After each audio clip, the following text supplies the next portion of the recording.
Welcome back to another episode of the Second Look Hockey Podcast, dearly beloved. We are gathered here today to put down, to bury the past 10 years of Maple Leaf hockey. I think, boys, we have reached the impasse. We've come to the end of the road, like Boys to Men said. We are, I don't know about you guys. I think we're ready to the shovels are in the ground.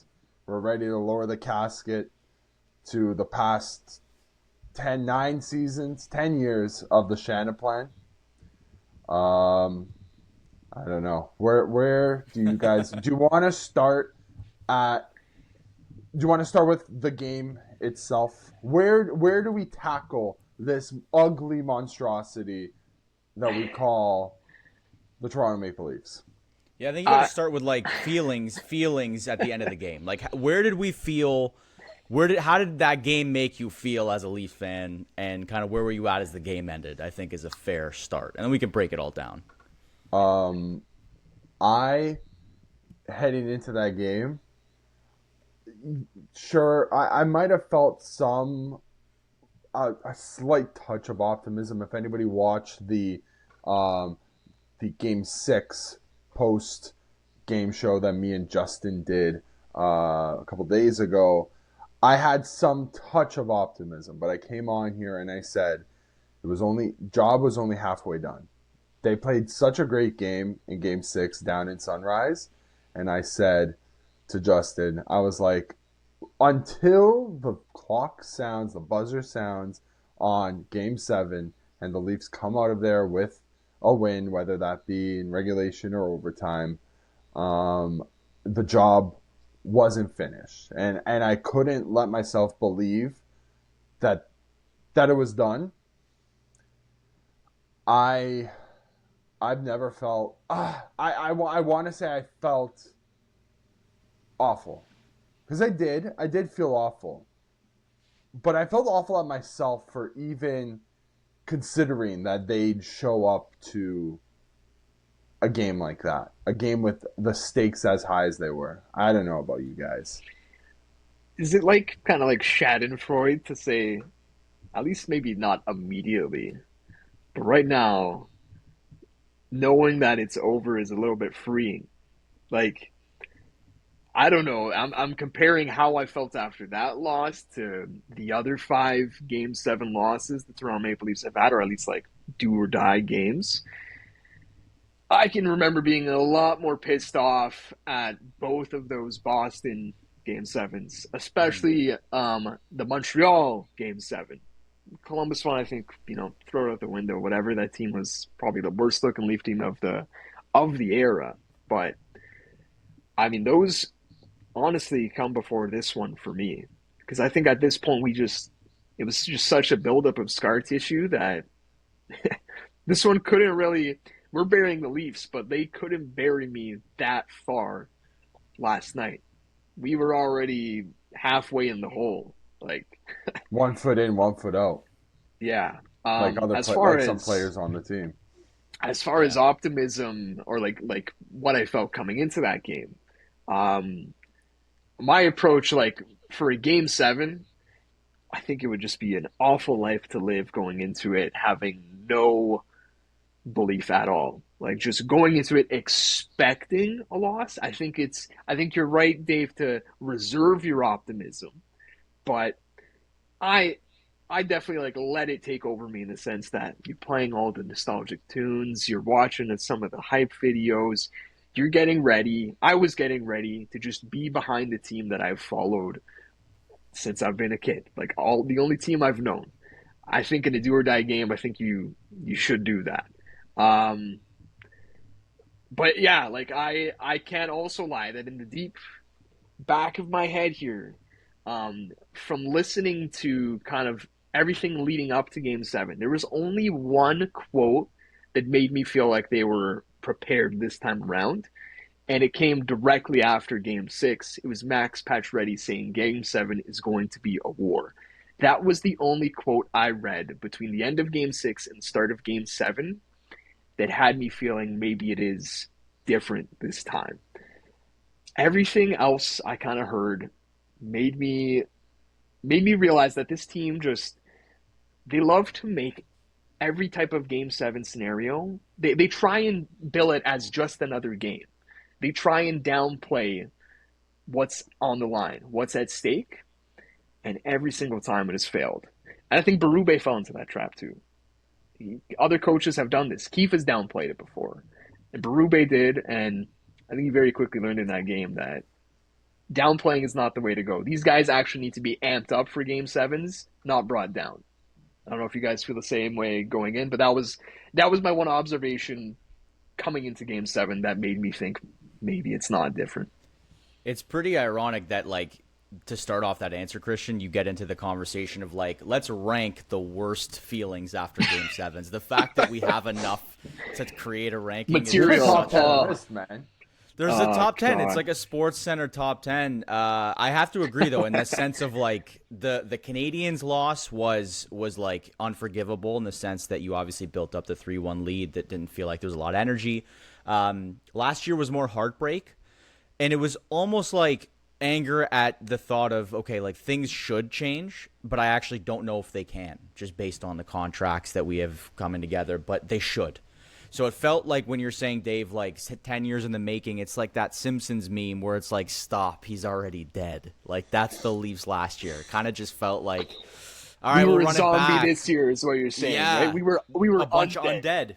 There's a bunch of undead playing this, and, you know, they obviously made fans believe.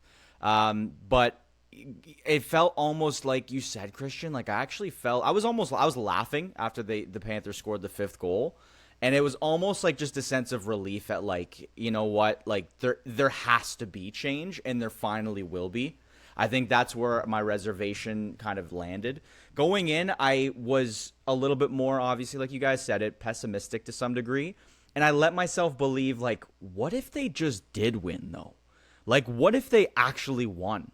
Like, and for a second, I'm like, it's unbelievable. You know what I mean? But, like, I assume a loss. So prepare for the worst, but pray for the best. That's kind of where my head was at.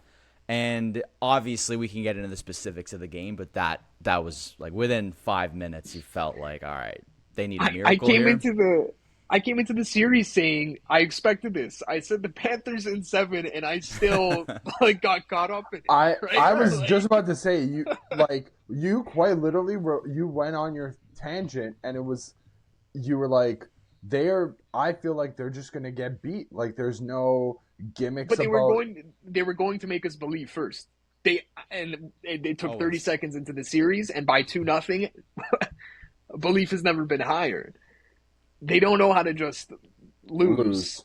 They don't know how. Like quite literally, like this is a perfect example. I said it like.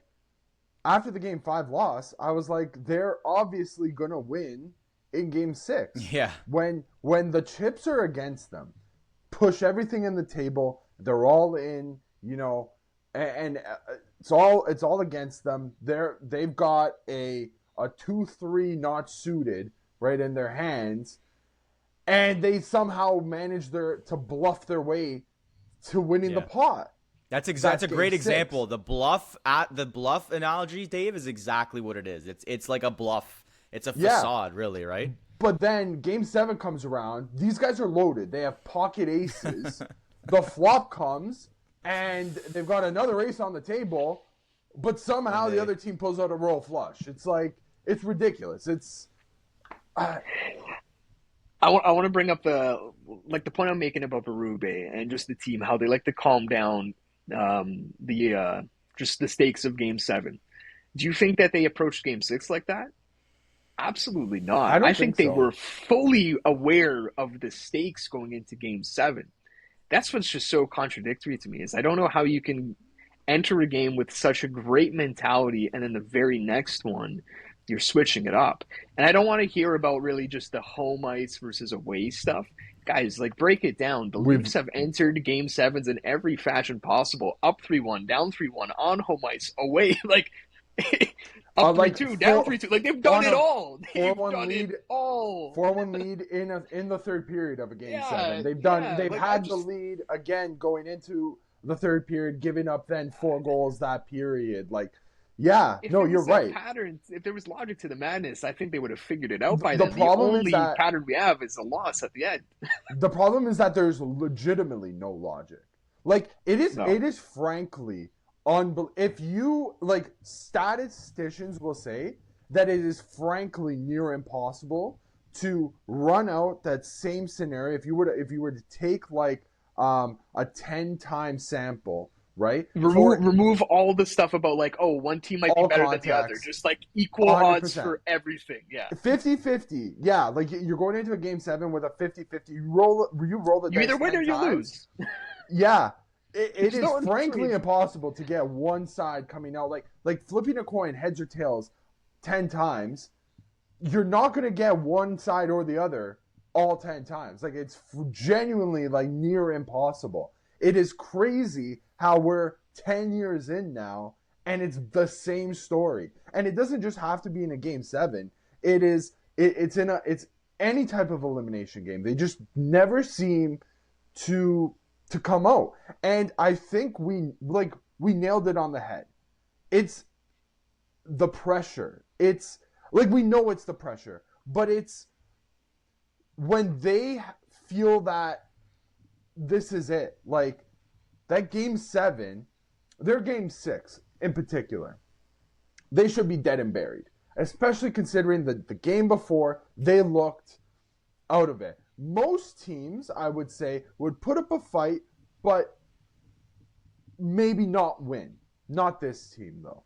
This team would put on one of the best performances of their entire season, and they seem like that's it. You know what I mean? Like, that was it. That's the best you're getting from this team. They frankly don't care that the game after is the one where you need to put, if you put 110, you got to put 155, 180, 200% into the game after. I frankly don't get it. The give a crap-o-meter on that team, especially from the 4 guys at the top making the most money. And I know we don't want to talk about money. They don't get paid in the playoffs. I don't care. The way that the team is built, it's built on 5 guys, let's say, right? It's 5 guys making up a large lion's share of the money, and they frankly don't give a crap. That's the saddest part. Or maybe they do give a crap, but they don't know how to handle. They're not resilient. They're not. They do give a crap. They do give a crap, and it's like you guys saying, like, that does make it worse. Like, that's why, if you want to do the pressure talk, because that pressure's been the word of the past 24 hours, boys. Like, you've got Brad Marchand talking about it, Paul Maurice, Matthew Tkachuk on Spitting Chicklets today. I'm glad we're talking about pressure, this. Pressure. Boys, I'm so prepared to do this conversation about this. Pressure and fans, like, it's not an excuse. It is absolutely not an excuse. I'm here to tell you there's other franchises and other sports outside of the Toronto Maple Leafs in hockey. There's this team called the New England Patriots who have, a pretty pressure-filled atmosphere that they've played in. Last I checked, they did pretty well in that. The New York Yankees, maybe they haven't won it all recently, but they were in a World Series last year. I can't think of a more pressure-based market than the New York Yankees are in. You can go on, and I guess maybe if you want to bring up the Cowboys as another example, comparing it to the Leafs, last I checked, they won in the 90s as well. Mm-hmm. There is no comparison for the Toronto Maple Leafs in the sense of the lack of failure. All of the failure, the lack of success. Mm-hmm. But you're not about to tell me that the Toronto Maple Leafs fan base is the harshest in all of sports. No. Okay? I'll It's do not. One better. You go overseas. It's not an excuse. You go overseas to footy, even to like the F1 to an extent, but I know footy like the back of my hand. Yeah. You have a team like Real Madrid and Barcelona who are genuinely the 2 most supported, followed. They have the most eyes on them. Not just soccer teams in the world. In sports in general, more eyes are on them yearly than any other sport. And guess what Real Madrid has done over the past 10 years. They've won at least 5 Champions Leagues over the past 10 years, which is the pinnacle of soccer. They've won countless La Liga titles. The same for Barcelona. They've won a few Champions Leagues. They've won a couple La Liga titles. Let's go to I could keep it going. But those So, Dave, if someone comes at you though and says, "Oh, not a salary cap league in soccer," right? Like that's the only thing. But even then, I would say like all the teams you're listing at the top of the soccer world, like they compete against each other, and so even maybe within their domestic leagues, maybe there's a discrepancy. Sure. But when you're doing Champions League talk, like this is the best of the best of the best across multiple leagues, and you can't really even use that argument, I would say, right? Yeah. Like all these teams find a way. You're traveling cross country for most of these games. These guys are like they are worked to their wits' end, like the athletes that we have over here. I would say maybe it's even a little bit harder because they're traveling across different time zones frequently. They know how to win. They have a winning culture. They know how to deal with like a crazy media. Like if we're talking about the Leafs media as crazy, like soccer does not compare. It's not fair. It's not even night and day. Yeah. I would take it back across like back on bracket North America. Like you don't have to look that far at all to just look at like what's going on right now in the NBA. Like who's in the conference finals? The New York Knicks. Like that's it. You want to talk about a market? Just like think about how that organization like operates. Their GM like doesn't speak. Like I think he's spoken once or twice in his entire tenure.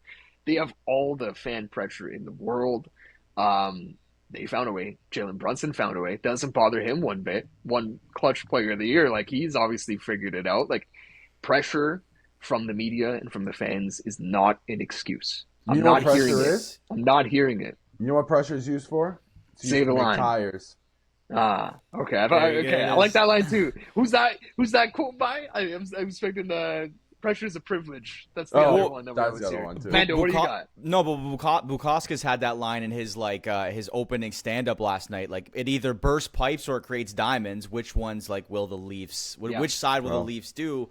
And obviously their pipes burst. I think I'm glad we're getting to that pressure talk because I think what that conversation does, and I do obviously the caveat here being that all the Panthers players were almost coming into the defense of the Leafs players. We didn't really hear Matthews, Marner, and the crew discuss there was a lot of pressure. And obviously we knew we wouldn't hear it from them because they're devastated, A, but B, even going back to the conversation about setting the tone for Game 7, it's all the narrative of you don't want to say something that's quotable because the media will take it and run with it. I don't think that's a fair excuse. That's a terrible excuse, but I do think that factors in, especially with Matthews now wearing the C.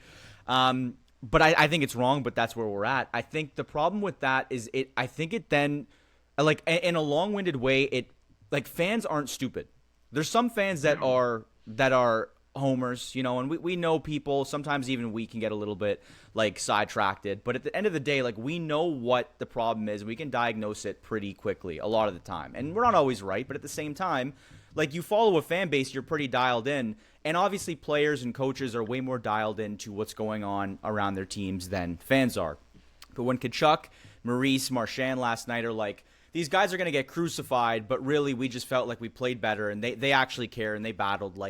Dude, no disrespect. Marchand maybe being the one person that gets it because he's beat the Leafs time and time again, especially in Game 7. As Leafs fans, where have you been for 10 years, like you said, Dave? This has been the same nonsense for 10 years. So, yeah, we're going to crucify the team that clearly you can't use pressure as... That needs to be crucified. It's just a big excuse. They deserve it. And as far as I'm concerned, pressure is... If you're blaming that...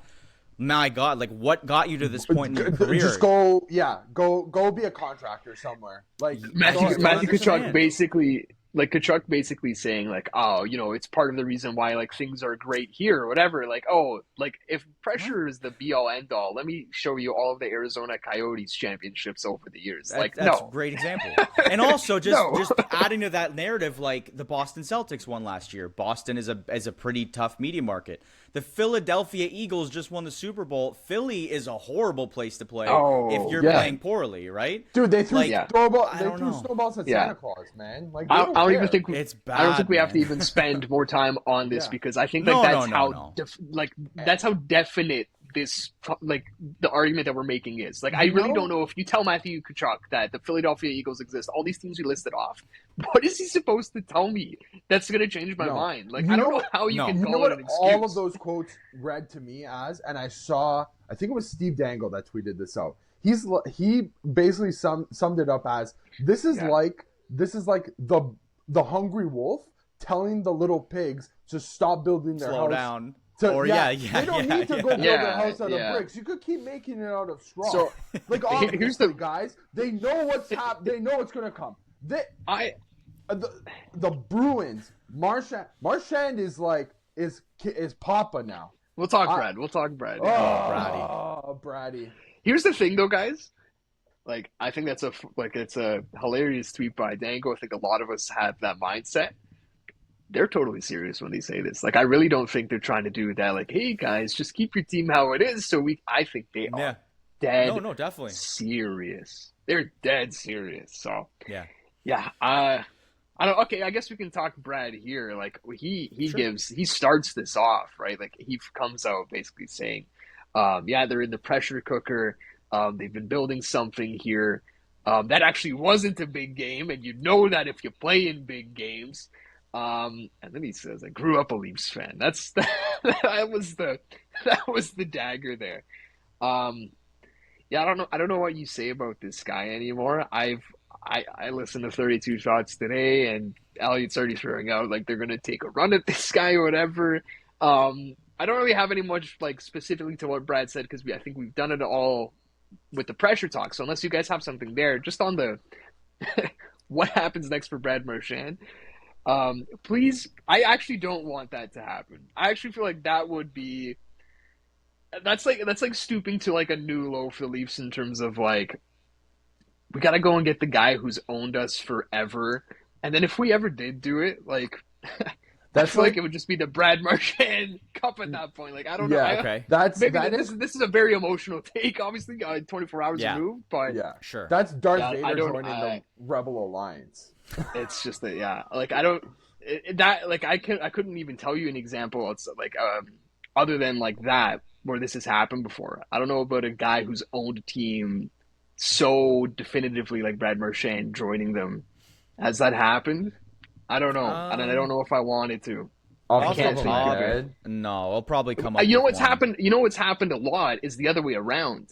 If you can't beat them, join them. I've been beat by these guys so many times. I'm gonna turn to the dark side. Kevin Durant, right? Like you can do that Kevin type Garnett. of stuff.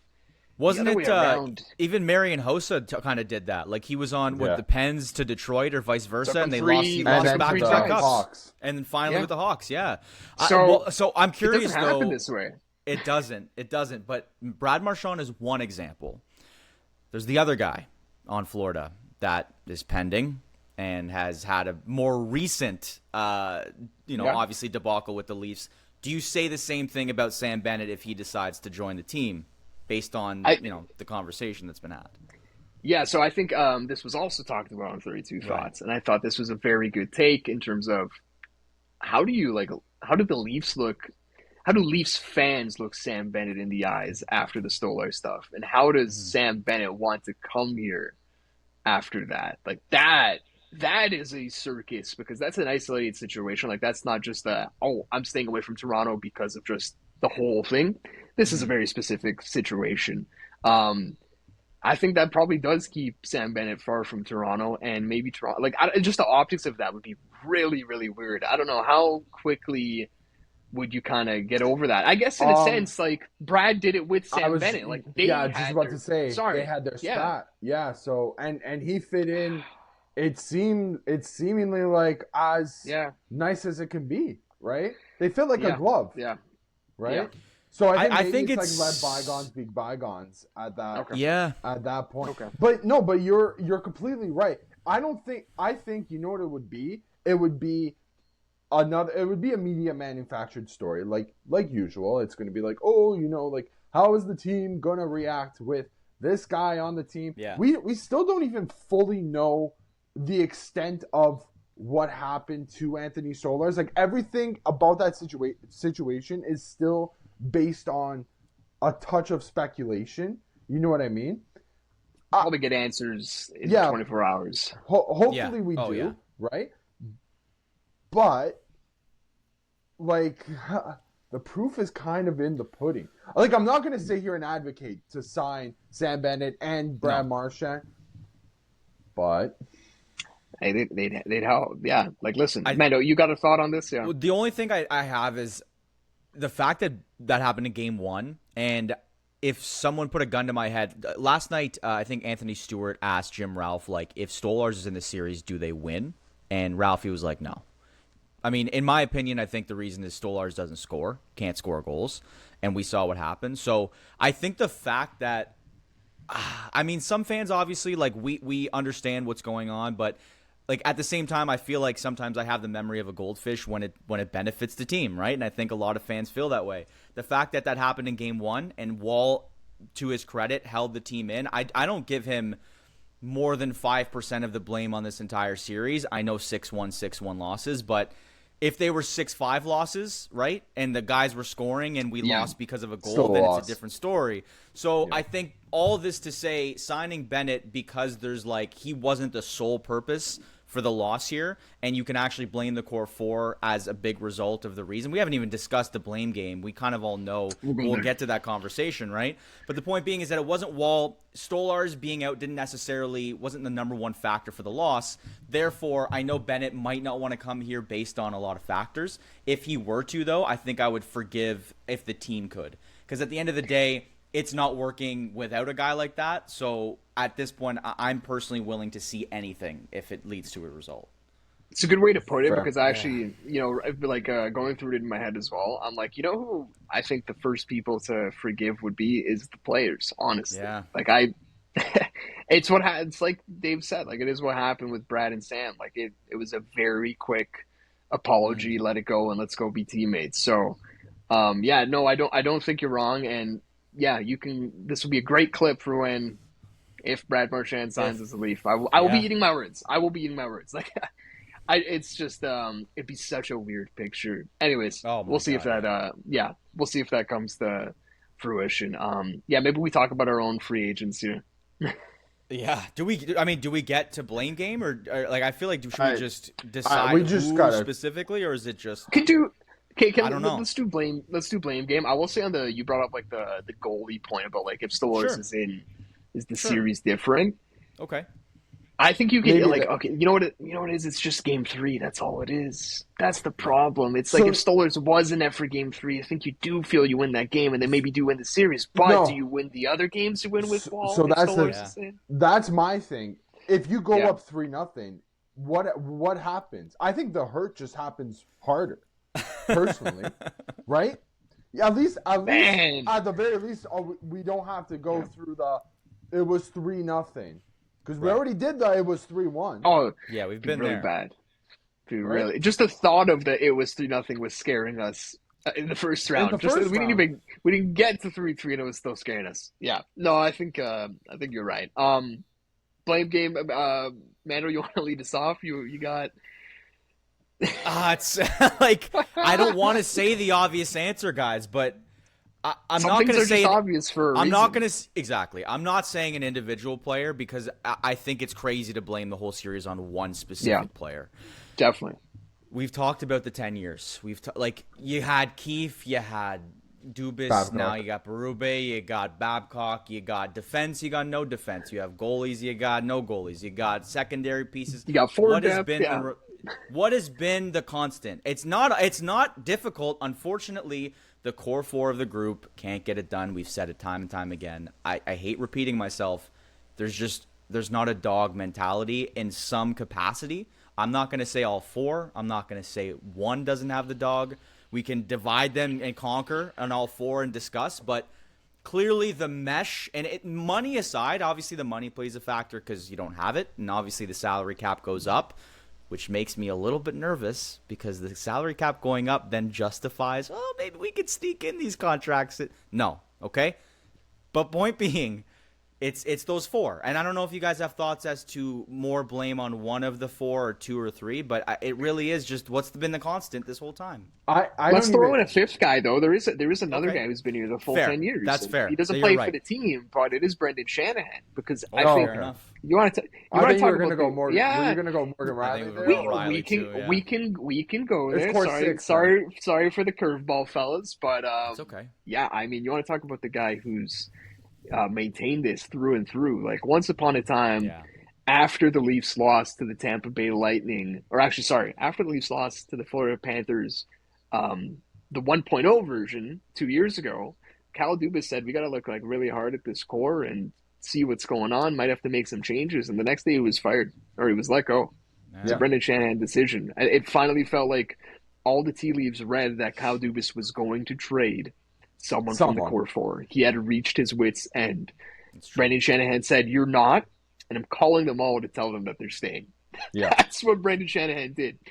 He then brings in Brad Treliving, and I mean, can we really blame Brad for wanting to be here for a year to see it for himself? Would have been crazy to, in his first month and a half as GM, to try and trade Mitch Marner without having seen him play a game or just got to interact with the person that he is. And then you can say the same for Craig Berube. He needs to be here for a year to kind of see, like, Brendan Shanahan extended this like beyond its expiry date, I guess, in a sense. He kind of needed to overrule Brad and maybe say, listen, I've been here this long. Here's why you need to do it. But we know that it was never his intentions. He wanted to keep this till the end. I would also go as far as saying that some of the mentality that we've seen out of the core four, and honestly, I am willing to narrow in on 16 and 34 on this one. Right. The mentality to me is as much nature as it is nurture from Brendan Shanahan. I think that the idea of downplaying things and being very hesitant with your quotes so that they don't make waves is a Brendan Shanahan nurtured decision. Maybe not directly from his mouth, but from him to his staff, The brain to trust. the next person. The brain trust. Yeah, like the people, the architects of the Shanaplan believe that this was the best way to instill a culture with 16 and 34. And it's come back to bite them horrifically. I think Willie, we've seen kind of internalize his own way to deal with it. Berube acknowledges that as much. I don't talk to him. He does his thing, and we're happy with it. John Tavares, I don't think we can't question his passion at this point. Maybe he's like implicit in this because he was once upon a time a captain and didn't maybe push for change. So if you want to go that far, but I do think that those two, it was instilled in them as much as it's within them. Because I think if you're taking out your crystal ball here and saying, if Austin Matthews wasn't a Toronto Maple Leaf, if he was drafted, let's flip 1 and 2. Let's say Austin Matthews was a Winnipeg Jet. I don't know if we're having this conversation. If Mitch Marner was drafted by whoever, like, it doesn't matter. I think Carolina. I don't know how far we're going with this conversation because I think what the organization that drafted them would have instilled in them would have been different than what Toronto taught them. I really think they're part of this blame. I think you cannot just say it is Mitch Marner, Austin Matthews' fault. It is those two the players plus the combination of the Toronto Maple Leafs culture. That combination doesn't work. Who would doubt Austin Matthews or Mitch Marner's talent in the Boston Bruins culture from when they got drafted? Nobody. No one. No one.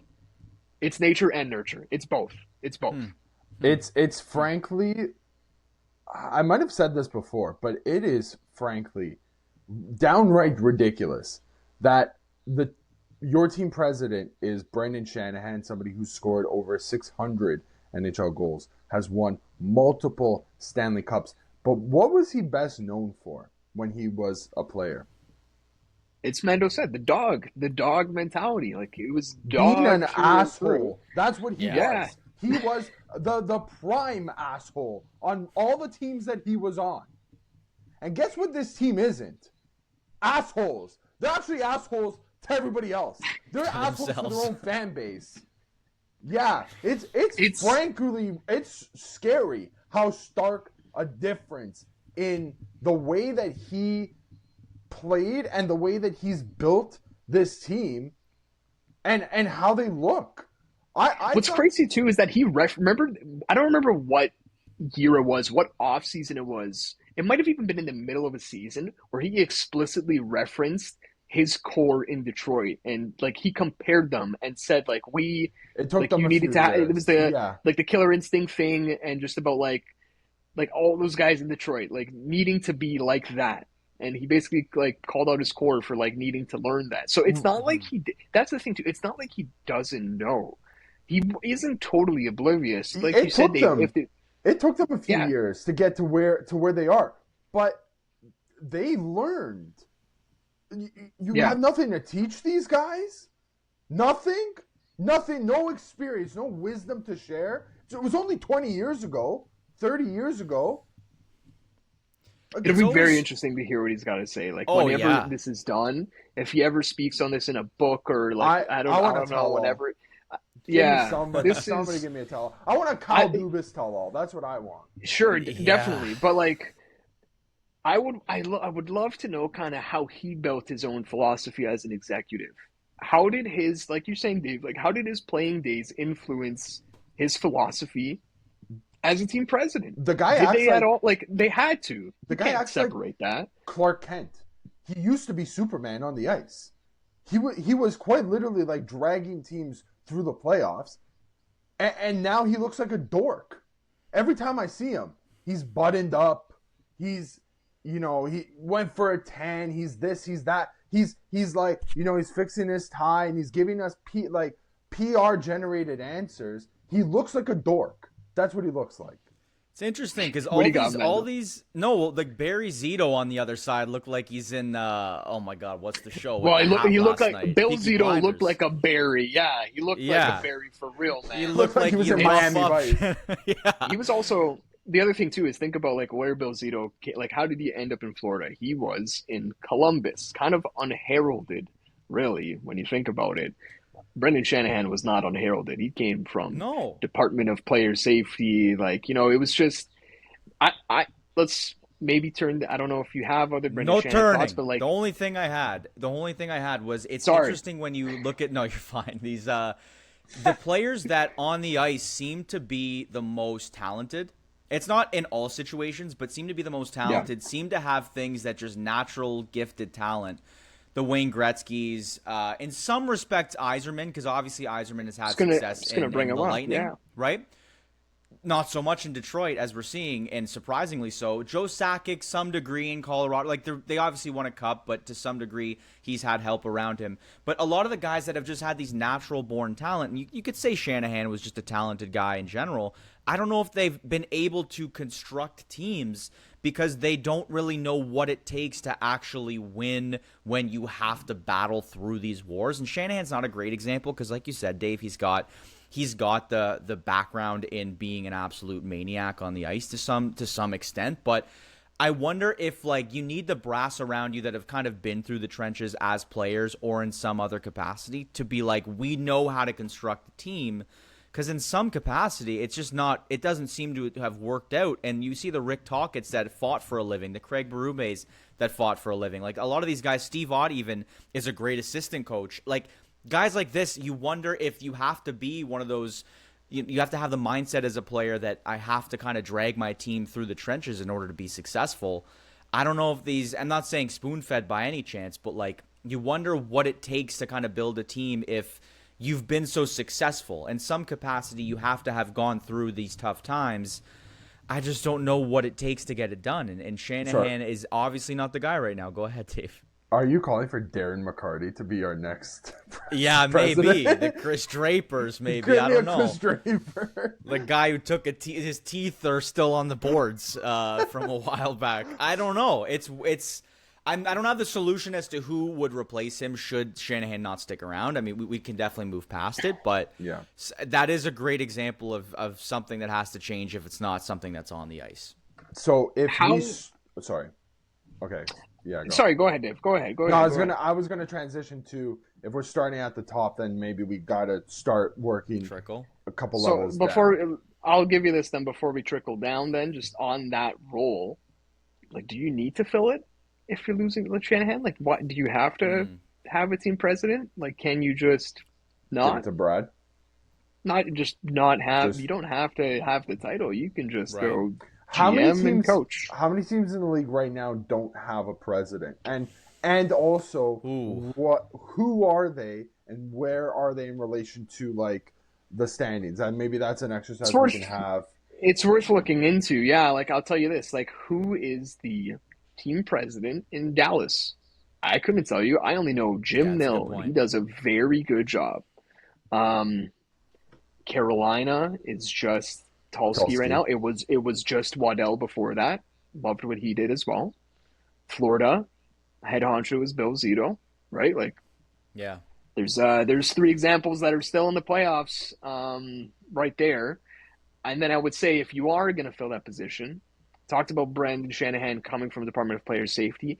I don't think he had kind of meant what you're saying, or like where I think the new age kind of hockey players do. They go through the ranks from the bottom up. They Right. go through the trenches in management I because they think did that's it as fair. players. Look at like an Alex Steen, like cutting his trade with the St. Louis Blues, GM in the wings before he gets a chance. Wasn't really just given the position like that. So maybe if you are bringing someone in, it's someone who's kind of climbed the ranks. Danny Briere is an example of a guy who did that, right? He did that in QMJHL with I believe with the Remparts. Hmm. Then was an assistant GM in Philly. Waited out Chuck Fletcher, got his chance, and you guys know I love Danny Briere as a player and also so far as an exec. Yeah. Maybe that's a type of guy you look for if you even have to go the former player route. Like I think I'd even be open to a less familiar name, honestly, or just right now I would say I am team no team president. That's where I'm at Yeah. personally. Yeah. That's fair. That's fair. I got Trickle nothing on down, that. Dave. Trickle down. Trickle down, Dable. So I don't know. I don't even know like how to, because I still do kind of feel like you need somebody who can be a mouthpiece between the Keith Pally and Brad Tree Living. Mm. yes, yeah. You need, maybe you do need somebody in the middle there, and like I don't know to what extent Shanny, like how he handled business. So I don't know if I feel like they're going to find somebody in the interim if that is what they decide to do, and it Yeah. should be what they decide to do. Uh, I have no clue who would even be like top of the list for that. But yeah, no, I guess on that note, we can start moving down the trickle down. I think maybe we can probably bypass the next two levels of management, let's say, in terms of the GM who just got here, and I'll start off by saying Brad has done a commendable job since he took over. Yeah. He wasn't top of my list when Kyle Me neither. Dubas was unceremoniously let go. But I thought he's done a fine job so far. Yeah.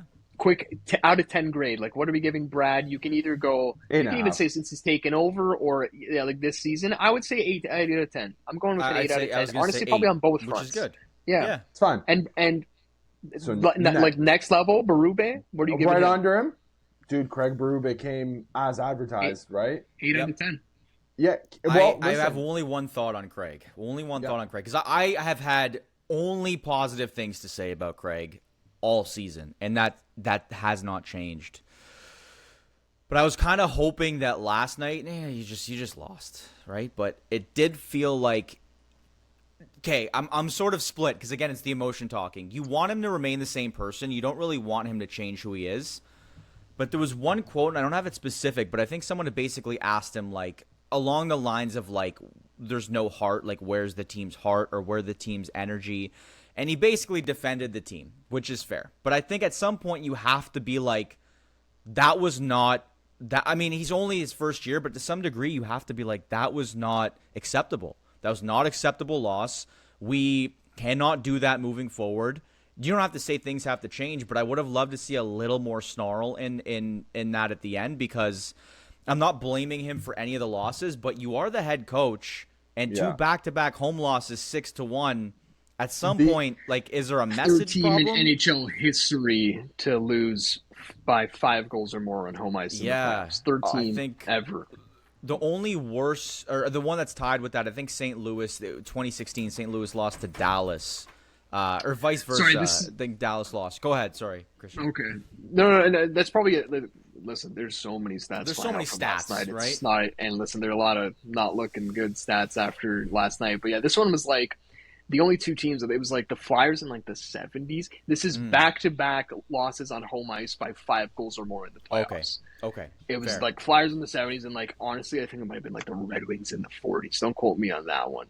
But like on the Berube thing there, I think I do go back to like the idea of we're saying like, did they care? Like, do the core four care? Do they have the heart? I think they have the heart. I think it wasn't the problem wasn't here. It was here, and Craig Berube alluded to that in the post game stuff that I do have here. Craig Berube insisting the moment wasn't too big for the Leafs. Quote, "For me, it's all between the ears. It's a mindset. These guys are capable of doing it. You've just got to execute, and we didn't execute." I really do agree with that. Like, I don't think it was really. I didn't read that exact quote you're talking about, Mando, or watch that part I of don't the know post game. what it was either. That's okay. So, from what from this here, I think he's not holding back. I don't really know if he's shielding anyone with that stuff there, because I think that's what made all this fan pressure talk. Like, this is what's part of it, like the throwing jerseys on the ice, the beer, or whatever. That these guys were capable of doing it. Like that's part of the problem, is that we knew they were capable. I will say my one Berube thing is the mindset. Like, it's just. It is as much about the players. Like, I think like Berube can affect the mindset. That's about you as well, kind of Berube, right? That's why I think I'm just more like, you're probably right, and I agree with him. But yeah, like if it's like, this is the 1 year with Craig, right? You can't change everybody's mind. You can't change the style in 1 year alone. It'd be hard to do so. But yeah, if you're mentioning that it's a mindset. You had 2 games in a row where you could have gotten in their mindset in between periods, pregame. I'm not saying it's Craig's fault. Dude, like, that would be insane to blame it all I think on him. once the Like, game starts, I don't think you can even change it. Like, There's not I much really you could did do. think Okay. it's. Well, I have one change. How about just splitting the top 2 up? The top guys. This is my thing with that, and I think that's very valid because we barely saw that be deployed, and it allows us to bring that up. They should have just done it more often so that we didn't have the ammunition to keep bringing this idea up. But in my heart of heart, I really don't know if splitting them up would have changed anything. Do you guys really think it would have changed something? I don't know. I don't think the result changes. I always am skeptical about, like, I think it's a good idea to change lines, but the minute you go, oh, looks like there's like a deployment of the top 3 guys, or anytime Edmonton goes with Leon and Connor, I'm like, it's a desperation move. And I often find that desperation moves tend to just, they're because you're obviously in a horrible position. I feel like last night of all nights, maybe game 5 was different. Last night you kind of knew, like, this team doesn't have it. You could put anybody. You could bring in Connor and maybe they still lose. Like, you could sign him somehow off waivers when Edmonton's not playing, and he could play. Things are changing. It just didn't feel like the night. That's what I'm at too. Like, the lineup changes to me can't be the difference maker. Just moving the pieces in the lineup, like, it's kind of the shuffling that the chairs on the Titanic, right? That's where I'm at. And I think the mindset thing is like he 100% affected it going into Game 6. I believe that. He must. But I also just believe he plays a part in going into Game 7. And I think like I said, I think he committed the same sin that previous coaches have. You cannot downplay Game 7 for the Toronto Maple Leafs. I think you can allow him the grace this time because it is his first time. And this is why it's like, if this was 3 or 4 years ago and we saw this performance from the Leafs, it's a little bit more forgivable. Craig, you can't give. I mean, it's his first year. You can kind of be like, hey, buddy, I know a little thing or two about what's going on. I've been here for 10 years. Yeah. This is my suggestion. You clearly know what you're doing. I think I was just more like probably looking for a lightning rod outside of the Mitches and the Austins. But really, that is where you kind of have to lay the problem at their feet, unfortunately. So, all right. Let's keep trickling. Let's keep trickling down. What else? What else can we say? Like, what Yes. can we say? Is there anything nice to say about 34 and 16? Maybe they are the I two think, nicest people in the They world. might be nice guys. Maybe they Yeah. are. Maybe they yeah, are. yeah. I, uh, I maybe we get 34 out of the way because I think it's a quicker one and I think it's a Sure. little bit simpler. Yes. His post game stuff was not ready to talk about injury. There will be a time and place for that. Probably is tomorrow. I'd hope so. Um, I'm not going to give him an excuse because of the injury. I'm not. But at the same time, this is the first year, this is the first like instance ever where I would legitimately be open to roster changes that might involve a 34. I would never, ever, ever, ever, ever consider that until this point. Like you at least like just you think about it. You maybe think about it for 5 minutes as Brad Tree Living and decide against it after you find out what procedure Austin Matthews is getting this offseason. But it's the first time it's even come in my mind with any legitness. Yeah. Um, I mean, it can't be an excuse. that speaks to itself, right? Like that Austin Matthews should be that is the guy. You know what I mean? That should never be the first name on your right now maybe he isn't.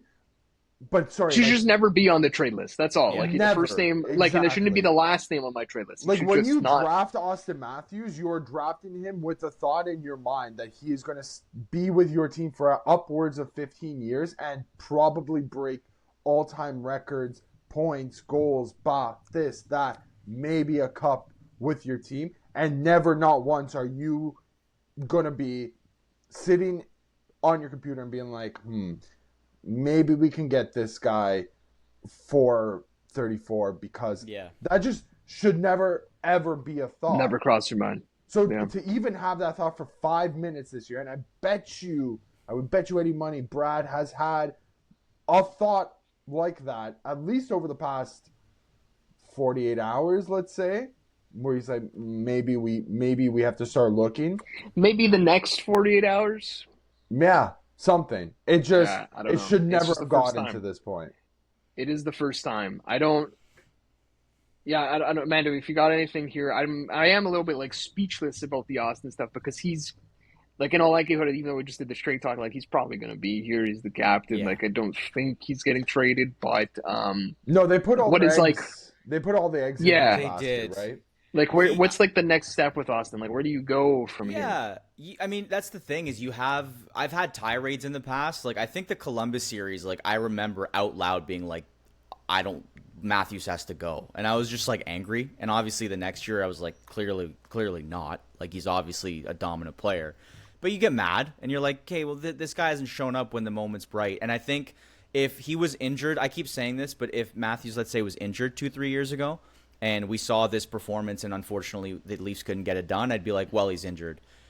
An injured Austin Matthews should still be better than 75% of the league, right? Like you should still be able to perform offensively to some degree, unless he's got like 3 or 4 different injuries. And again, this is all tempered conversation until we really figure it out. So I agree, temper the blame. I almost want to loop in Tavares just to say that I think you probably would have to get rid of Tavares this year and not bring him back in order to see Matthews flourish. And the reason I say that is kind of they're mutually exclusive, but Matthews was handed the reins as captain. And I think if Tavares is in that room, he's not really your true captain until he has no choice but to be. So I think if we see Tavares go, Matthews has no choice but to step the game up, and then you can really make that decision in the room, outside the room, even if they're different people. If I'm gonna be honest, man, though, the other thought I had in my mind is, if this guy is so banged up and so damaged, why not just let him take all the time he needs to be fully healthy, get all the surgeries that you need, and then come back? So maybe that brings up JT's value because then you need somebody there Right. to help him. Because my assumption is that whatever's ailing him isn't going to take a few weeks of recovery. This kind of seems more like the Jack Eichel, he needs 6-7 months the Nikita Kucherov a couple of years ago, where maybe it was a bit iffy of when the return should be, but it wasn't iffy in terms of the surgery that he got. Maybe they were able to get him to come back a few weeks after the scheduled time of recovery. Mark Stone, for example, as well, who comes back seemingly every April at 100%. Would the thought of maybe just shelving him from the summer till March, April, and then letting him come back near the end of the season, is that something on people's minds? You don't have your captain for the entire season, but maybe he comes back, and as soon as he's back in the lineup, he scores at a 0.75 goal a game pace, and just that alone could propel you into, if he scores at a 0.75 goal per game pace against Ottawa and then against Florida, they dispatch Ottawa in a sweep. Yeah. They maybe don't have to go 7 games against Florida. I don't know. Is that wishful thinking?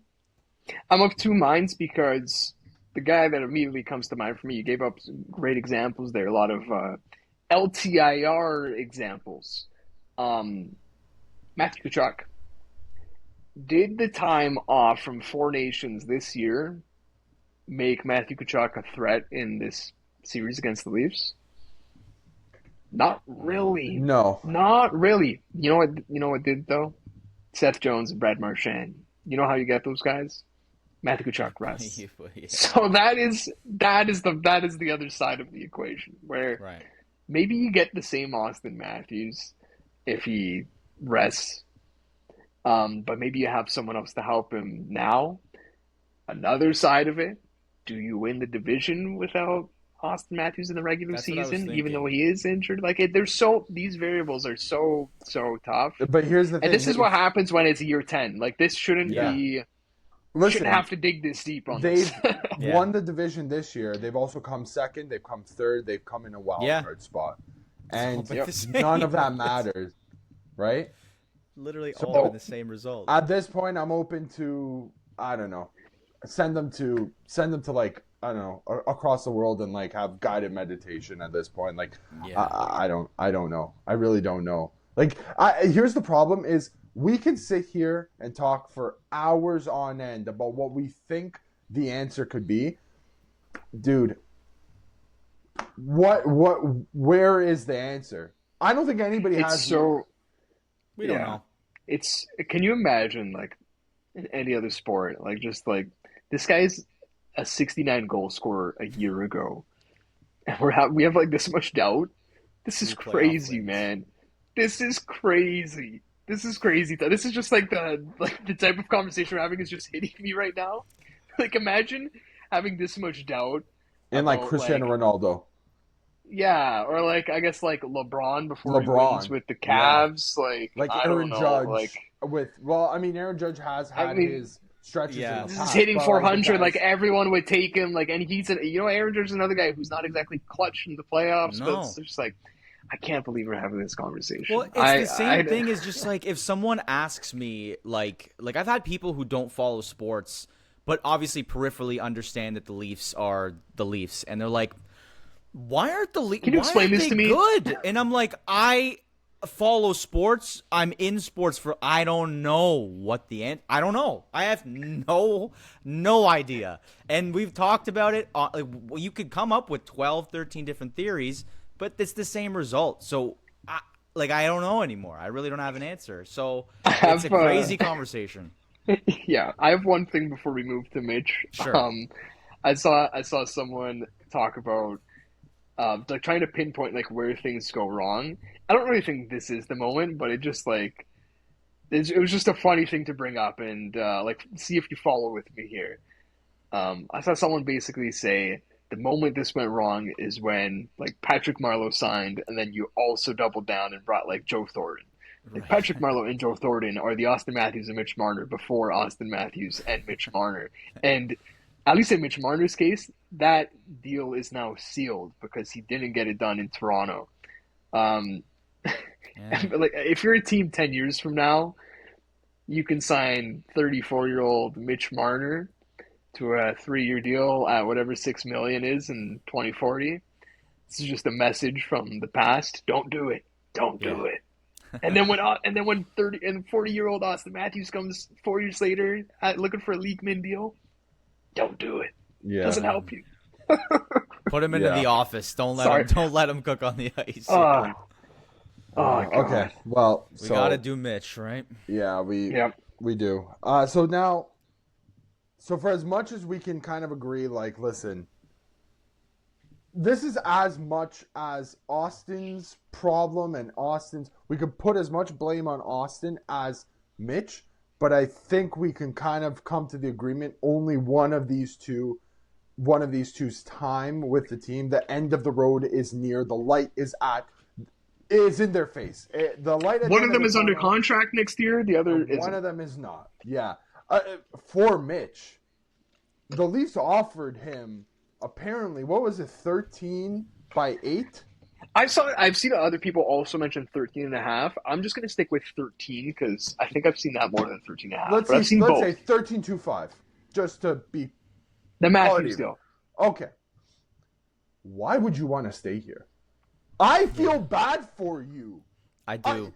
You have a child now. You want your child growing up in a city that frankly does not like you. Your city, this should have been your city. It could have been your city. The city is against you. All your fans are against you, Mitch. Why would you want to be here? That's my only question. The city does not like him because his actions made us think that he doesn't like the city. Right? Yeah. I think that's where this started. If you liked the city, you would have made it easier on the team to keep you in the first place. Well, the last time we did contract stuff. Yeah. That's it. That's why the city doesn't like you, because you kind of made it seem like you don't like the city. My first thoughts just go to the fact that this guy lived out our childhood dream. Yeah. This guy did what we all wish we could do. Like, this guy from the GTA got drafted by the Leafs, scored in a Hockey Hall of Fame game, his first goal against the Boston Bruins with all of these incredible legends in attendance. Played on a line at one point with John Tavares, also a GTA guy, and Zach Hyman, also GTA guy. That was a line at one point. It was just all these Toronto dudes. It was great.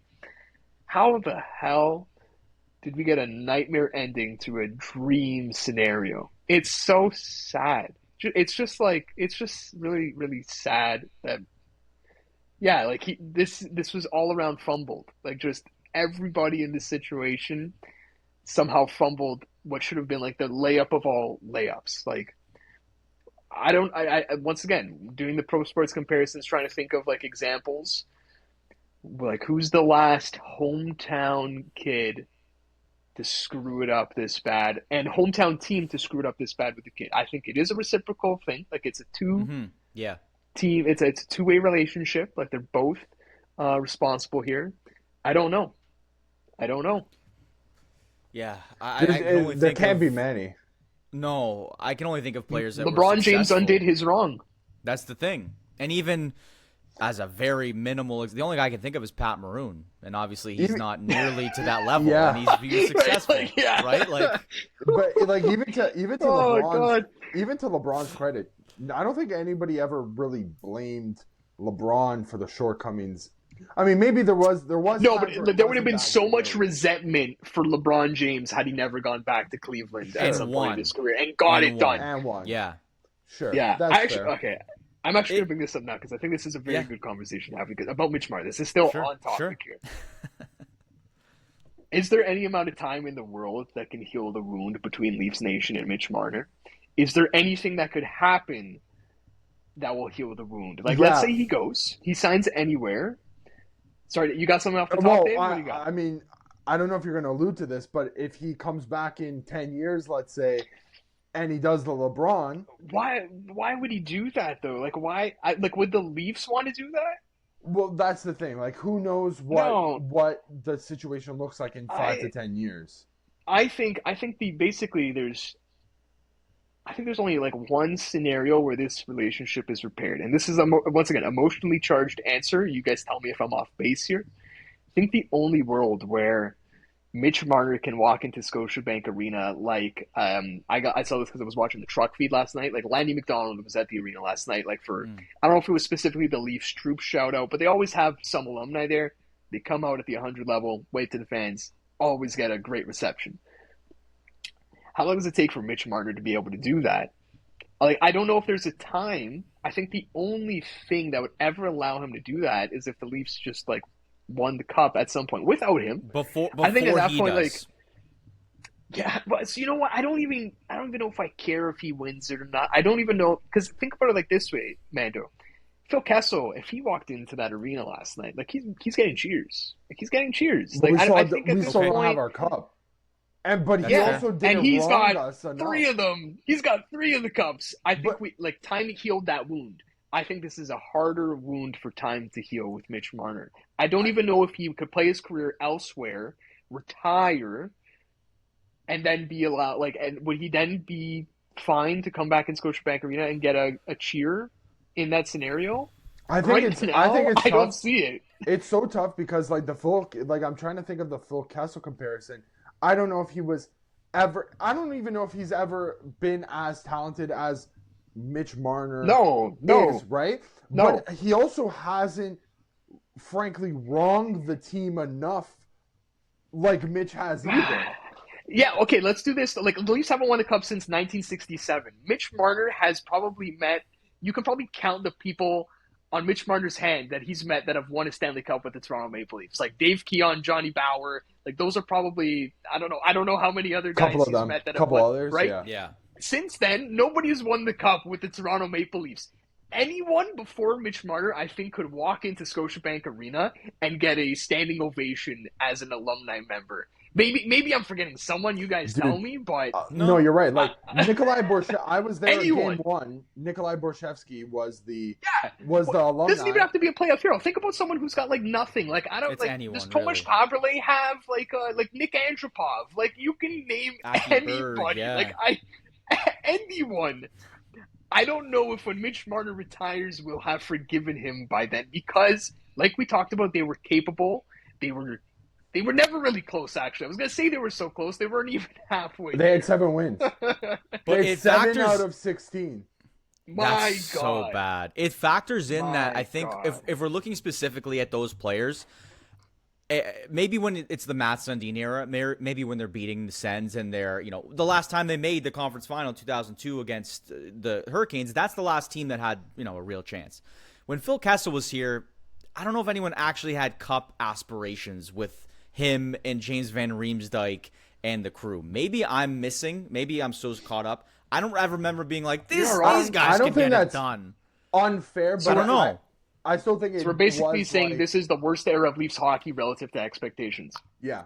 It's hard to believe that, but it's like that's the whole thing is like this team had the guys at least up front.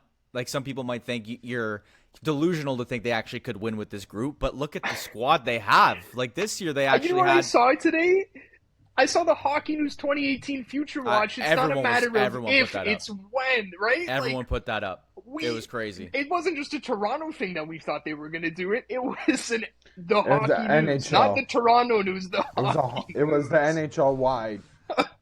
I feel like right now, Oh my I God. honestly, I think because there's this like relief washing over me, and you guys said it, it's just sad. There's not a lot of anger towards Mitch Marner right now. It's the disappointment that this is how it ended for him. And again, you said it, Dave, he's a father now. Like, I'm not happy with the way that he handled a lot of it here in the past couple years. It felt like it was a bit selfish. It felt like he almost put blame and whined about other things at certain times. But at this point, it's like, you know what? You're unfortunately better for this team on another team, and if he's successful, I'm not going to be upset. But Dude, it's I going to just not be gonna be upsetting disappointing. No, I don't know, man. I might be a little bit, and you know what it is? That's okay. No, That's okay. I'm gonna be upset a little bit because I already know how Right. the story's gonna play out, and it's going to be Mitch Marner is going to go to the Carolina Hurricanes. That'll make us very mad. If That there would is bother one me. spot Yes. Okay. to no end, because that is the most spiteful place that Mitch Marner could go to. Let's do it again. Chicago Blackhawks. That would bother me because I want to see Connor Bedard. So San Jose Sharks. that would bother me because of Macklin Celebrini. I'm not even kidding, Dave, but I tell you, literally the three teams where it would bother me are Carolina Really? because I'm not even kidding. Carolina because that would be a spiteful choice by Mitch Marner. That would be like the most, like that's the most heel turn decision you could make. Yeah. 100%. Connor Bedard and Chicago and San Jose is because I really want to enjoy the careers of Connor Bedard and Macklin Celebrini and not have to deal with having. Yeah, like, and it's not even about Mitch Marner. It's just like I don't want to have to turn on a San Jose Sharks game, see Mitch Marner there, and just like think about like this. So I want him to go like. So at the end of the day, really good place. Like, I don't care. Like, at the end of the day, we did come to the agreement. You guys were like, "Oh, I don't know if I'd fully be upset." But we just named 3 teams here that are very real possibilities for him to join, and it's like, oh, that would actually leave a sour taste in my mouth. And now, Carolina for sure. The other 2 is just like a personal thing. If that happens, can you not see Mitch Marner going to another team and then winning a Conn Smythe? And guess what's going to be plastered all over the Toronto Sun, TSN, Sportsnet, everywhere, anywhere where you consume media, where you consume your hockey coverage. Why couldn't he win in Toronto? What was it about Toronto? So I'm actually curious. If you guys, so that's Dave, you bring that up. That's fair. I think that's a good point. Maybe it's different, and I'm thinking differently. Like, how did you guys feel when Kadri won? Is it different because you kind of wanted him to stay, or did you guys want Kadri out? Like, I'm curious if it's a similar conversation there or not. I thought the Kadri trade was inevitable after how that season ended. Like, I thought it was just an untenable thing. I spent like a week looking at all the potential Nazem Kadri trades, and Barry and Kerfoot was one of like the combos I put together. And when it happened, I'm like, oh my god, they did the thing that I maybe thought they could do. I wasn't sour for him when he won because like he talked about it. Like there's people who didn't believe in him, Kyle Dubas. It wasn't like the fans. I think loved the player. When it wasn't like just suspension. I don't. It's a tough one, man. I would say I lean more to like I was not resentful for Nazem Kadri when he won. I was, and then the reason I only say and that, I was someone who wanted him to be traded. And the only reason I say that, and Dave, I'll let you. So I don't want to mean to jump in here. It's just you like a lot of fans liked the player Nazem Kadri was. They didn't love his antics. A lot of the fans love regular season Mitch Marner. Nobody likes playoff Mitch Marner. So that's the whole thing is we're picking and choosing, rightfully so. I wouldn't be if he won next year with the Hurricanes. I'd rage. If he won next year with the Sharks, obviously I'm biased, and the Blackhawks. Dude, it could be it could be 5 years from now. If Mitch Marner wins a cup, I'm gonna feel resentment because he should be in billions of other worlds. Yeah. Okay, fair. Right? If we're gonna do the Doctor Strange analogies, like I saw 14 billion realities, and all of them led to your death. All of them, in my mind, Dave in tears. Mitch Marner winning a cup as the hometown hero, but this one that we're living in right now, isn't. This is where he should be winning a cup, but for whatever reason, it just has never worked out, and it will never work out that way. And that's what I'm going to hold resentment for. I'm going to hold resentment for 10 years of my life that we've lost through this team. 10 years of blood, sweat, tears, anger, excitement, joy, optimism. I can list off another 15 adjectives that describe my feelings for the Toronto Maple Leafs that I'm never going to get back because of this team.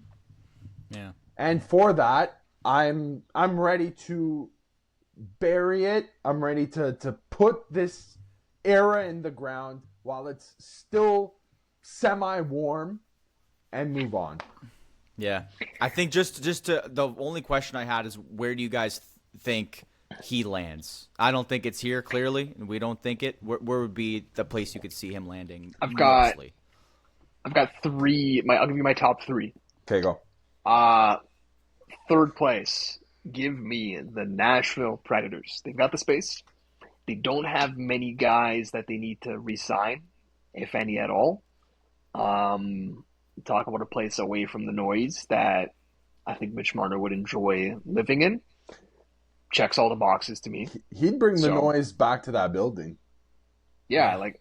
Oh yeah. I think that would unless maybe Ryan O'Reilly goes to Barry Trotz and says you cannot sign this guy. Maybe like I don't know. Maybe that's what happens there. But so I would say Nashville. I would say the New York Islanders are starving for star power and for offense. Another team I believe that has the space, and I think the penchant to get that done, the money, like the resources. First overall pick is pretty nice if you're Mitch Marner looking at a team where it's like, okay, maybe a team that has something cooking. I mean, they're pretty mid overall, but like you can do that. Swap places with JT, be kind of funny. But my number one, and especially after the hiring of this guy, the LA Kings. I think Ken Holland would fall. Like I think he'd fall over himself to sign Mitch Marner, and he already has a quote like saying, "Looking to do business, like looking to change the makeup of this team." Another team I believe that has the space. So, give me Nashville, give me Islanders, give me LA Kings as my Marner destinations. Dave, you got it. I kind of outlined mine. I think you did. I think Carolina makes a ton of sense. They've wanted him for so many years. Another one. They wanted him a couple months ago. Yeah. Well, but even before that too, were they not in conversation? It was before. It was like Columbus, the Islanders, and Carolina are like all the teams that have snuck around on him the most. Yeah. My second pick was going to be the Columbus Blue Jackets because they have the space. They're on the come up again, and I just try to think about is Marner going to want to live there for the rest of his career? Well, you know what? But I don't know, guys. I mean, R.I.P. Johnny, but Johnny Gaudreau made it very clear it was great for families, and he had a newborn right at the time. And look at Mitch. You wonder if that's a correlation. His circumstances, I think, were a little bit different just because he is closer to home for him. Area, right? Yeah. But still, like, regardless. The Ottawa Senators is what you're saying. No, I'm kidding. My other pick was going to be Chicago, because if any team needs just a start me up thing, it's probably another pressure. It's a pressure cooker still to an extent. To an extent, but I don't think there's a pressure cooker. Nothing compares to Toronto in hockey. Definitely, definitely. And I think for at least next year, he can get away from some sort of that would be 2017 part 2 for him.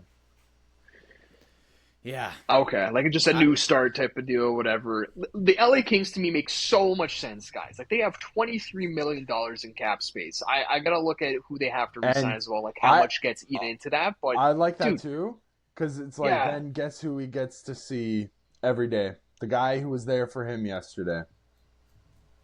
Who's am I blanking? Justin Bieber. Yeah, good call. Yeah, maybe more for us. Maybe he was more there for. I mean, he's there for both of them, but that's funny. Yeah, but you get it all. Like you still get a huge market. You get team with like a recent winning history. You get team that's been in the playoffs, maybe not got out of the first round. Kind of feels familiar to the Leafs in that sense, but. But we don't. Where is Mitch Marner on the LA Stars athletic stars list? 25? Just in LA in general. You're like in the shadow of someone else's shadow of someone else's shadow. Like you're not even. You have getting a sniff. You have the two biggest, sports superstars in the world right now playing in the same city in LeBron and Shohei. Yeah, dude, Mitch Marner is literally in the 20s on this list. Like you want to fade away from the spotlight while still playing in a spotlight city, go to LA. It's a perfect fit, guys. You're I right. think I like I said, I think Kenny Holland is the type of GM to be like, that's my guy. That's what I would do. UFAs, Love they it. have Kuzmenko. Okay, he's made 2.75. They actually had a good playoff. They bring him back. Okay, Tanner Jeannot can do without him. Tanner, no, thank you. Laferriere, Yeah. yeah, that's a good one. Yeah, Laferriere. Okay, yeah, I'll take like 2 mil. Hmm. Trevor Lewis, minimum. A minimum. Nobody else at forward. Gavrikov. So let's say Gavrikov. Let's give him the Morgan Riley AAV. Let's give him 7.5 for Gavrikov, and let's give Laferriere and Kuzmenko. Let's give them 5 mil combined. So that's 12.5 of like 23 million. Like you're looking at about 12 million in cap space for the LA Kings. And if they really wanted to get into the sweepstakes, if they had to move one or two contracts to get this done, like Kyle Burrows makes 1.1 million, easy one. They can do this. The money works. They can do that. Give me the LA Kings. Number one.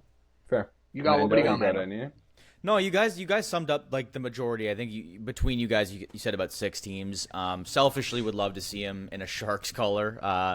But at the end of the day, yeah, it'd be hard to hang. You like, oh, he stays within the family, the Mando family. Right? Yeah. Like, he doesn't See, go I anywhere. wouldn't like if I had another team, I wouldn't. Yeah. Yeah, just let him free. Let him free. I mean, I'm curious because like it's hard to see.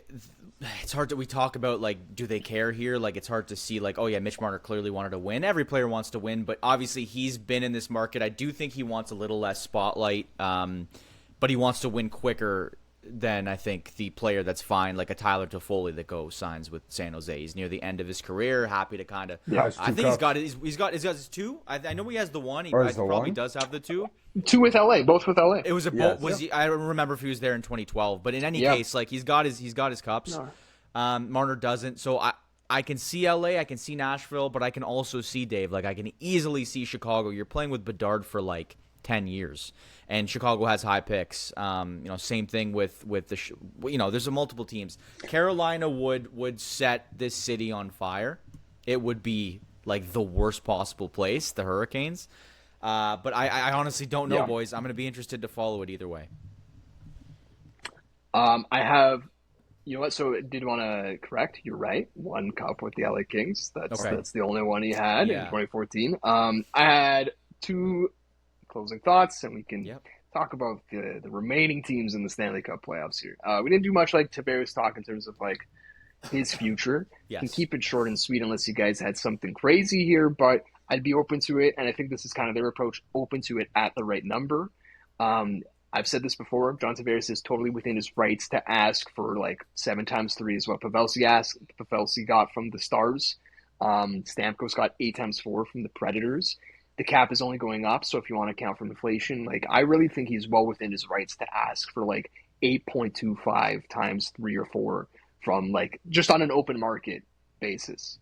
I think unfortunately, if he wants to stay with the Toronto Maple Leafs, it's gonna be less than that. It's gonna, I think, be like ceiling 7x3, maybe even less. If he's willing to do that, by all means. If he's not, JT, you had the passion from start to beginning. He was a guy who, like, no hesitation yesterday said yes in terms of wanting to be back. It was never a question with him. I don't know how many hard feelings I'm gonna have if John Tavares leaves. I think I'm hoping Well, that's deep down that we get to a deal that makes sense for everybody. that's gonna be if he does end up leaving. That's gonna be a subsection of the era that's Yep. just wasted because he comes in Yeah. with the most expectations. Like that's a $77 million deal back to your hometown team, and what do you have to show for it? The true. New York It's true. Islanders have frankly have had better success in the postseason. It took them 1 year. Yeah, to get to the conference finals, Yeah. right? Right? John, listen. Enough said. We like John, you, Johnny. listen. I do like Johnny too. I think Johnny is just Mr. Reliable. And this is a guy 15 years removed from being a key contributing piece to like the Canada World Juniors run, like probably bringing like him, Jordan Eberle, like bringing one of the best moments for Canadian World, like in over the past 20 years. Like, he's a part of that, right? So to see the way, like, how, like, over the course of 50 He's years Pajama now, Boy. He's another guy who lived out the dream. Like, he lived out the dream. but just everything, like, everything around him over the past 15 years, how it's just kind of been, like, eroded over for him to kind of be another, like, piece of toxin in this fan base is just, frankly, it's crazy. It's crazy to see. But John, you have your chance to fix it by, if you go and if your number starts at 5, I think so many people would just be like, there's a guy who's willing to take the cut that other players haven't before, and maybe he took the most amount at one point before, but now he sees. He's also the. This is the thing. He didn't take the most. Like, we know that No, you're right. Mando's team offered 13. You're right, but We that's not common knowledge as compared to the deal that he got. Most people don't know that the San Jose Sharks offered him 13, but what people do know is the guy's making double digits with the Leafs, and they perceive him to be the guy, one of the guys who has taken and not reciprocated the talent back, right? Yeah. Unfortunately, for better or for worse. But John, you have a chance right now to undo a lot of hard feelings besides just the winning, but just helping out the team by doing that. I'm not advocating for this guy to, that's cutting into this guy's, livelihood and his career earnings, and I guess and stuff along the lines. That's what I'm saying. Like, if he decides not to do that, I'm not really going to be resentful. Yeah, like, he can get it. He can go get the money again. He can do it again. Like, he chose the Leafs once, and I think if he doesn't choose them this time, I don't know how much I'm gonna crucify him for it. No, using Brad Marchand's words here. Yeah.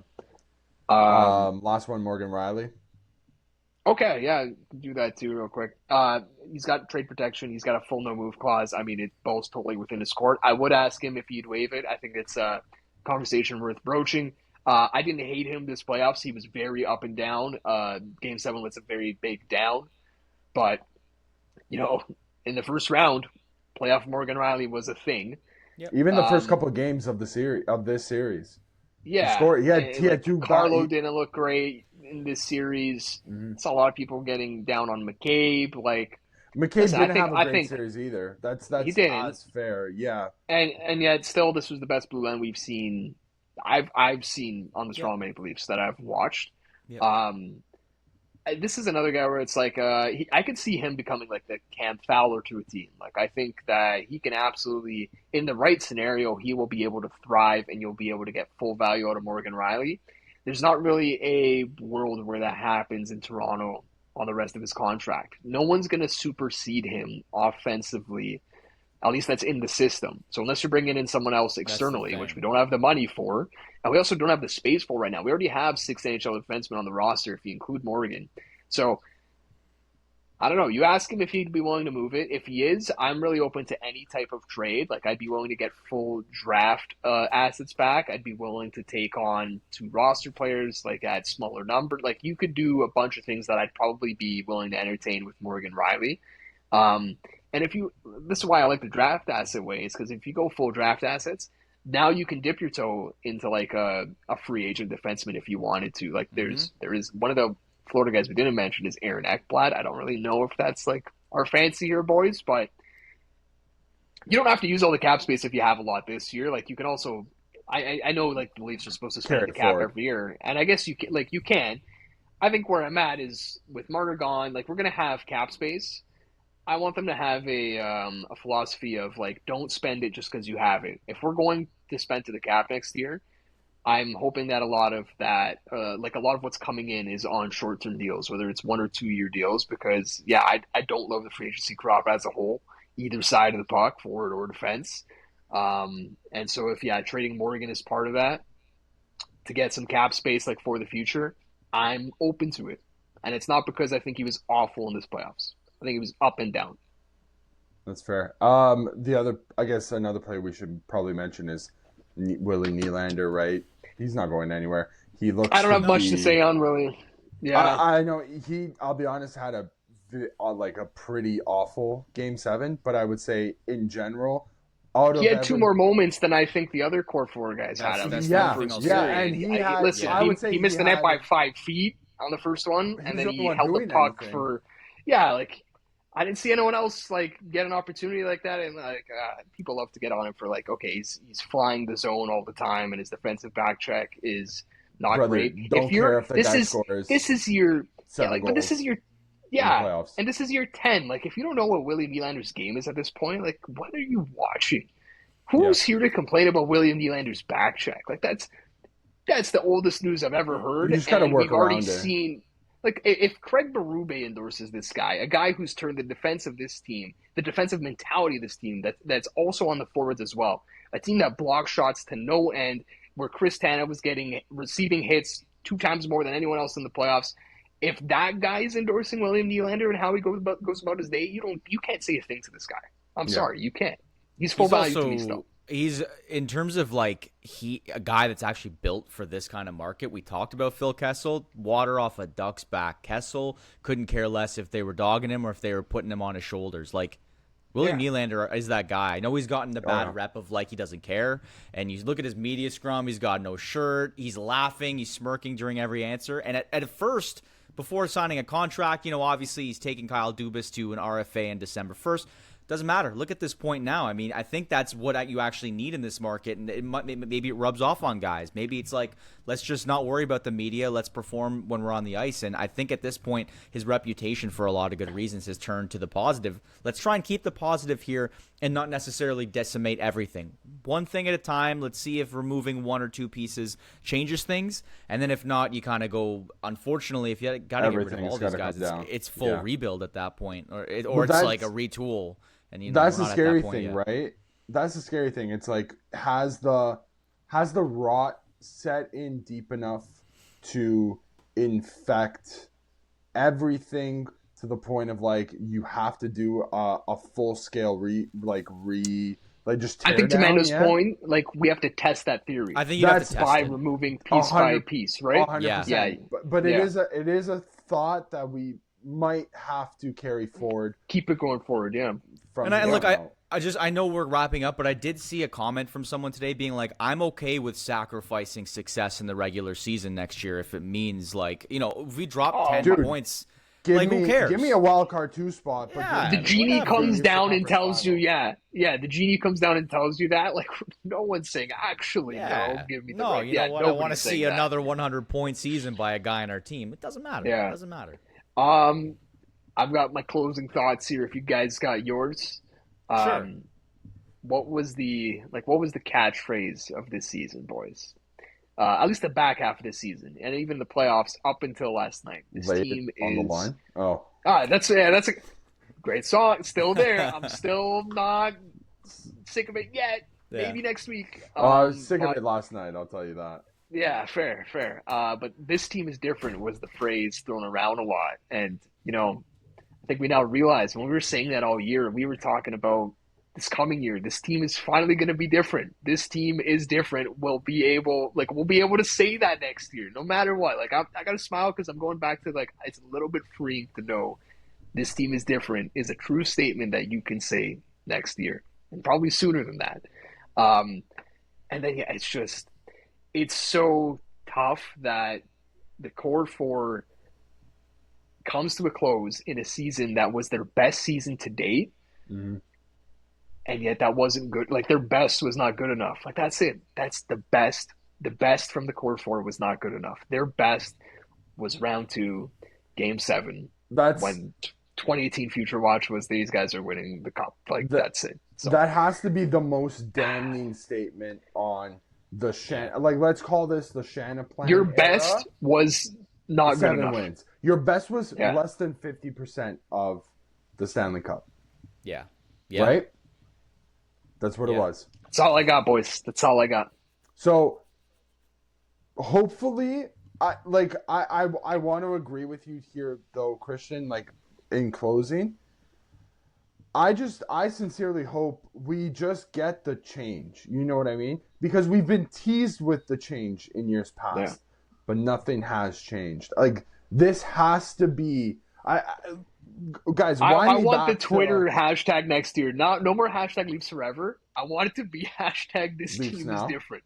Yeah. Yeah, I or want Leafs now, hashtag Leafs this now. team Yeah. is different. well, listen. I'll tell you one thing for sure. If I wake up on let's say July 1st or whatever, and I see Mitch Marner is back. To some extent, of Mitch Marner is back. They've re-signed Brendan Shanahan, and John Tavares is back. Let's say just the three of them together. I'm gonna go down to Scotiabank Arena and I'm gonna protest because what did they learn? They learned nothing, right? Lucky If for us, Dave. I mean, I shouldn't say lucky for us yet. But I'm putting this out in the atmosphere. But like, how many Doctor Strange universes are there where that happens, man? there still probably is one, Damn it. right? Like that's the problem is that it's Yeah, I not don't even know. fully Yeah. certain that this era is done, but I'm preemptively in my Yeah. Undertaker outfit here, trying to will it into existence, and it might genuinely not be done. How cruel would that be if this is just Be very cruel. how it is? We gotta end with some optimism though. I can't end on the Undertaker. Okay. No, Dave. Come Sorry. on. Bring something back to life. No, Sorry. but Oh, bring something I got back one to life, for you. man. I Come actually on, got come one on. for Let's you. bring Give eternal us some hope, op. Undertaker. What I was gonna say was this: what they would do, Dave, is they would dig the knife in deeper, okay? But instead, what we're gonna get next year is a knives dug in deeper on this roster. Hopefully, Yeah, man. please If get there's Matty one back. if there's one thing to be optimistic about, Yeah. Let's it's be the excited. growth of Matthew Nyes. And also, I'll give a quick shout out.